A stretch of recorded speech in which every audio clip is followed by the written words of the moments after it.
Ya, tidak hanya kasus yang terjadi di Garut saja, peristiwa pelecehan dan juga perusakan terhadap bendera merah putih, tepatnya di 2 Agustus ini terjadi di Lampung Utara.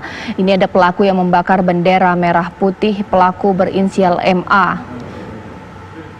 Kemudian di 9 Agustus 2019 berlokasi di Indragiri Hulu, Riau, di mana pelaku melakukan tindakan yang tidak senonoh terhadap bendera merah putih, kemudian direkam dan diunggah ke media sosial.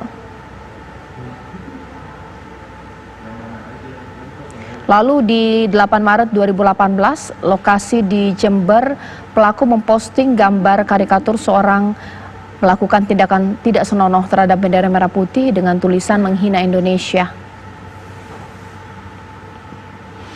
Ya, kemudian saya kembali bertanya kepada Prof. Haryono. Prof, kalaulah memang kita harus hati-hati betul dalam melihat kasus ini, jangan ada kesimpulan yang prematur, iya. Tapi kan sudah jelas di undang-undang bahwa tindakan menodai, merusak bendera, ancaman hukumannya pidana penjara maksimal 5 tahun.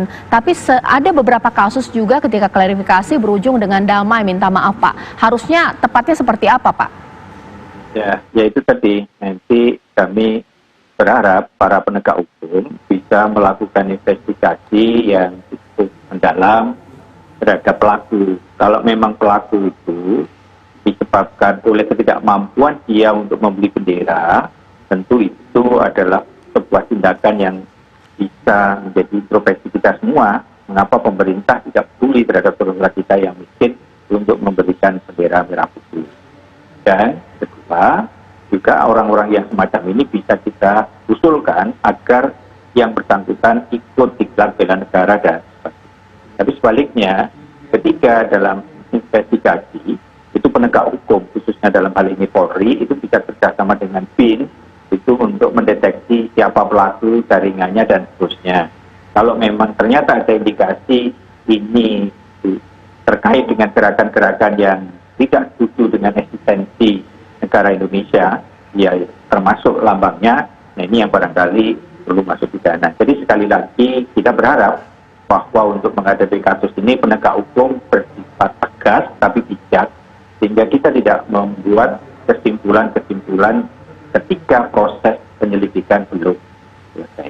Dan kita berharap Pancasila itu harus dipromosikan, ya, termasuk lambang-lambang negara, sehingga sekali lagi yang viral ini juga menjadi pelajaran bagi kita semua bahwa mungkin pekerjaan-pekerjaan yang iseng sampai subjektif itu bisa dideteksi oleh semua partai. Iya, saya ke Pak Bupati. Pak Bupati, bagaimana kemudian Bapak juga mengawal kasus ini? Karena bila peristiwa ini terjadi, perusakan terhadap bendera, seringkali ini juga memancing kemarahan publik, Pak. Terjadi kasus-kasus yang lain mendiskreditkan satu kelompok tertentu, Pak. Ini bagaimana? Kami melakukan penelitian dan investigasi ini dengan serius, ya, antara TNI, Polri, dan pemerintah daerah.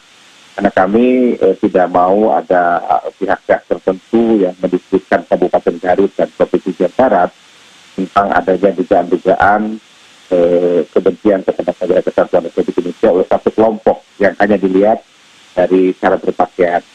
Nah, kami tegaskan bahwa ormas-ormas Islam di Kabupaten Garut itu adalah pemegang teguh 4 pilar kebangsaan kita. Dan saya yakin itu karena saya sudah 7 tahun jadi bupati. Nah, 2014 kita pun melakukan kegiatan bela negara. Dan kami terus dengan BHD 45 mensosialisasikan 4 pilar kebangsaan ke 42 kecamatan yang ada di Kabupaten Garut. Nah, tentu kami pun melakukan langkah ini dengan hati-hati.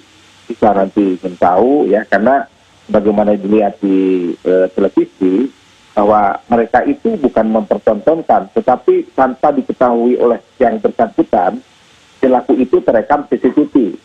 Jadi yang mengakibatkan orang kan juga bisa melihat apa adanya. Dan kalau dilihat di lokasi, itu bendera itu tidak semua 4 bendera yang dia ambil, ya. Tentu motivasinya apa, kita lakukan investigasi, dan kalau misalnya pelakunya sudah bisa kita temukan, nanti pihak TNI, Polri melakukan interogasi. Dari interogasi itulah nanti kita bisa menyimpulkan. Tetapi saya selalu meyakinkan bahwa tidak adalah kelompok-kelompok tertentu di Kabupaten Garut yang bertentangan prinsip kehidupannya dengan 4 pilar kebangsaan. Oke, tapi Pak sebagai Bupati di sana Pak, karena memang kasus ini sensitif, sebenarnya upaya untuk mengungkap kasus ini secara jelas seperti apa Pak? Atau supaya tidak ada friksi di masyarakat, kasus ini kemudian bagaimana? Kalau di kami Bu Caca ya, ini menganggap adalah bendera ini bukan bukan diambil dengan paksa karena kebencian Pak. Tapi saya kira ini perbuatan yang spontan mungkin untuk mendapatkan bendera. Karena di Garut ini meskipun dilarang karena protokol kesehatan untuk merayakan Hari Raya Kemerdekaan Republik Indonesia, ya, ini di kampung-kampung ini masih tetap aja ramai ya, adanya kegiatan-kegiatan dalam rangka menyambut kemeriahan kemerdekaan Republik Indonesia. Tapi kami di Garut meyakini bahwa itu bukanlah suatu kebencian yang dilakukan oleh orang tersebut ketika menurunkan secara paksa bendera sebagaimana lihat dalam CCTV. Dan kami pun terus melakukan pemantauan ya, kami juga dengan pimpinan-pimpinan ormas Islam dan melakukan konsolidasi dengan hal ini karena kami juga takut ini dipolitisasi oleh tertentu dan mendiskusikan Kabupaten Garut. Tapi tentu kami sekali lagi bahwa kami semua di Kabupaten Garut yang terdiri dari berbagai kelompok ya, dan kami pun di sini pesantrennya banyak ya, ormas-ormas Islamnya aktif dan sebagainya, bahwa kami semua adalah pemegang teguh terhadap 4 pilar kebangsaan. Dan kami pun bukan itu saja. Mungkin ya. Saya minta Prof Haryono, sepakat tidak yang dikatakan oleh Pak Bupati? Prof, ditanggapi. Oh iya, ya intinya kita sepakat dengan Pak Bupati agar masyarakat tidak reaktif dan emosional, serahkan penyelidikan ini kepada aparat penegak hukum. Dan tentunya kita juga tidak bisa membuat keputusan sebelum pelaku itu ditangkap atau ditemukan, kemudian dilakukan investigasi.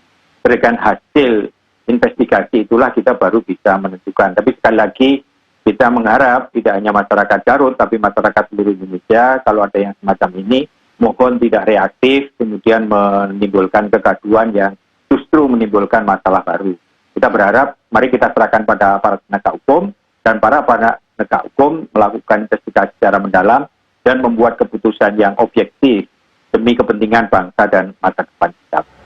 Oke, nah tapi kalau kondisi di Garut sampai dengan hari ini seperti apa Pak respon atas video ini Pak Bupati? Atas respon ini biasa-biasa saja, artinya bahwa itu ditanggapinya itu mau mengambil bendera lah ya untuk kepentingan perayaan 17 Agustus misalnya. Dan kami yakin di masyarakat Garut sendiri tidak ada tuduhan-tuduhan yang mengakibatkan sesuatu menjadi panas ya akibat melihat video itu. Karena video itu tentu juga dimaknai ya ini sebagai sesuatu yang sudah diketahui oleh pelakunya.